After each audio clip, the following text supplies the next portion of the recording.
Hello, good morning. Welcome back to my channel. My name's Louise and this is Louise's Lifestyle. Thank you for joining me.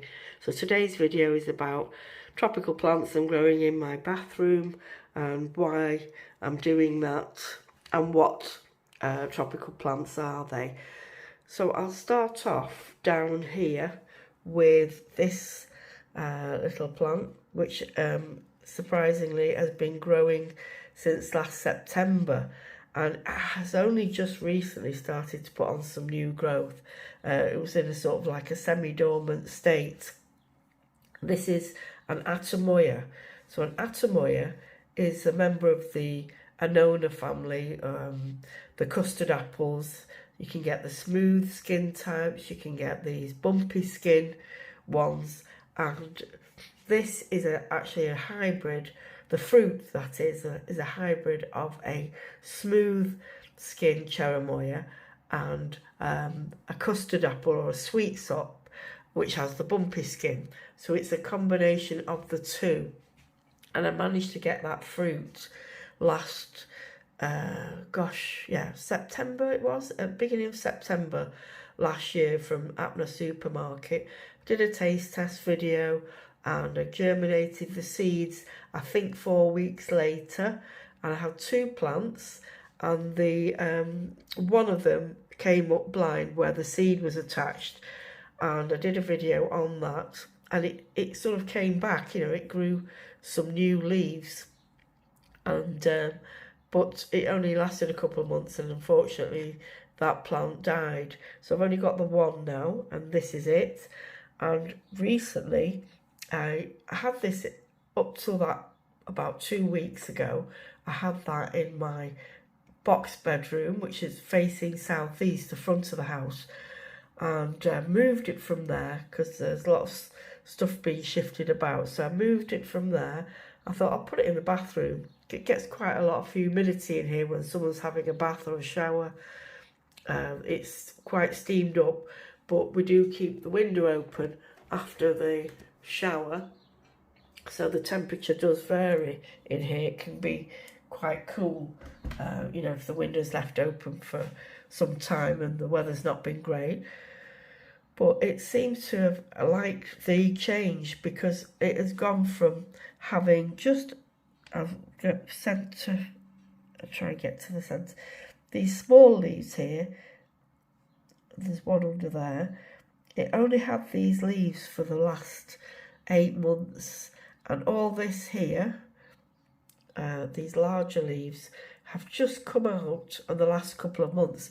Now it could be a coincidence that cherimoyas do go into sort of like a dormant state over winter, but I'm pleased that it's like the change, and I'm giving it more water than I used to. I used to give it, I used to sort of sparingly water it. I was worried about root rot. And so I changed that watering because it wasn't doing anything.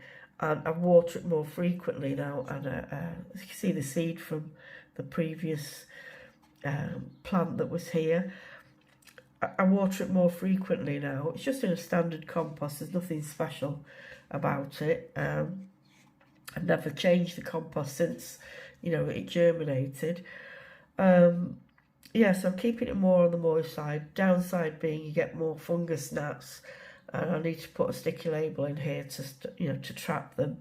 So keeping on top of the watering, because I believe in a seedling state you do need to give them more moisture.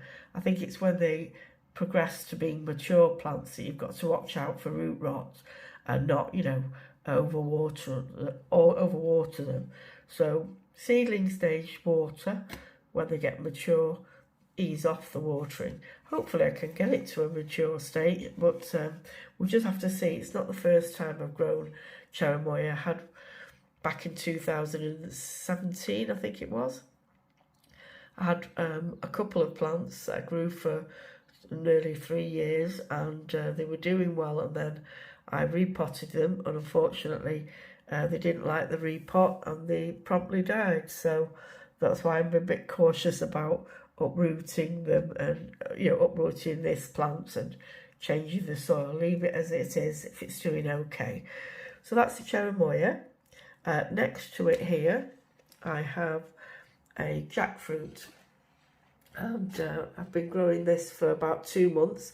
So this is not the jackfruit that I had last year, which was growing really well up till 7 months, and then it promptly died. You know, it got some kind of leaf. I don't know what was going on with the leaves. It's sort of like a scorched leaf look on it, and all the leaves fell off, and then it just didn't come back. So something stressed it. But I'm not going to be putting this outside. I did take the last jackfruit outside briefly for an hour or two, and then I don't know if it picked up some bugs or whatever. It was never right after that. So this will be staying in the bathroom. I did have 3. Unfortunately, one has died, and another one has sort of, the leaves are all shriveled. And they were in different parts of the house, and was doing an experiment to see which room would be best for it. So it's this is the winner, it turns out, because the other 2 have died. So yeah, bathroom, plenty of light, faces southwest, so when the sun's out it will get afternoon sun, and obviously the humidity in here is a benefit to the plant. And I am watering it, keeping on top of the watering. It does need a repot, so I'm a little bit cautious about repotting, but you can see the roots are definitely, you know, coming out the bottom there. So yeah, this is only a couple of months old. I'm not going to be doing frequent updates on the jackfruit like I did last year. You know, don't want to jinx it basically. So hopefully it will continue to grow. And down here we have an Egyptian guava. So this is about the same age as the Atamoya, growing since September last year, and there were 4 in this pot. You can see 2 dead ones there, and the other one I pulled out, but I've left those in. I don't know why, but just for comparison, you can see what happened to them.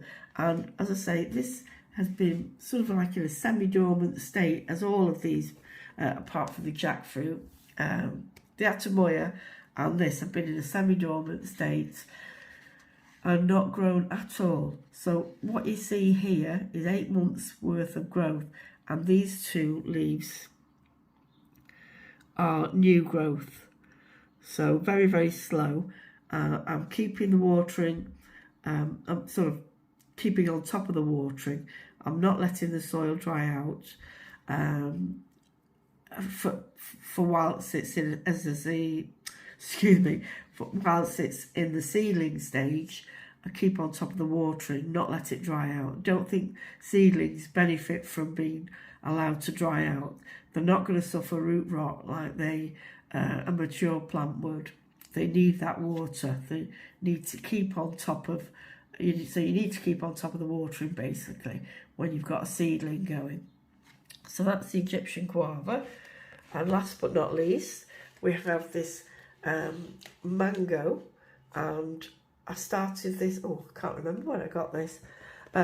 It's a few months ago. I got a Malaysian honey mango, and I had a look on the internet about Malaysian honey mangoes, the polyembryonic ones, as this is, and they turn out to be the same as the Nam Dok Mai. So in Malaysia they call it honey mango, and in Thailand they call it Nam Dok Mai. So these 2 countries obviously swap their trees and plants, fruit, etc., and they give them different names. So when I planted it, it came up, it had multiple stems. I did do a video on it, but these have died off since. So these are the results of, or the remnants I should say, of the multiple stems. So it's just got the one now, which is fine. It can concentrate all its energy on this singular plant.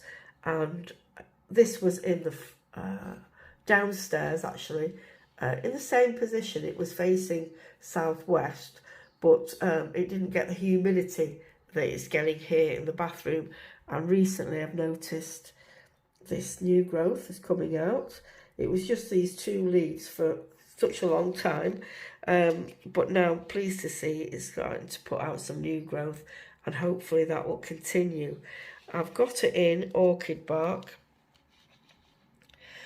and I have to water that quite often because orchid bark doesn't retain water as well as, say, coir or, you know, any other kind of compost. So the water goes straight through. So I have to be mindful to keep on top of, you know, keeping this moist and not allowing it to drain out, because otherwise you'll end up with these brown tips. So I must have neglected to water it recently, and it's got a little bit of a brown edge on it there. Yeah, so it's all a bit of an experiment. I've never been successful really with mango, and the 7-month jackfruit, where I thought I was doing well, didn't end up well. So I'm not, you know, I'm not under any illusion that these are going to romp away and do really well in the bathroom, but it's nice to see that they've improved on their growing since moving them in here. So if anyone else is growing similar plants and they've got theirs in the bathroom, or they have a very humid room in their house, and theirs are doing well, add your comments in the comment box below. Like and share with your friends. Take care, everyone. Bye bye.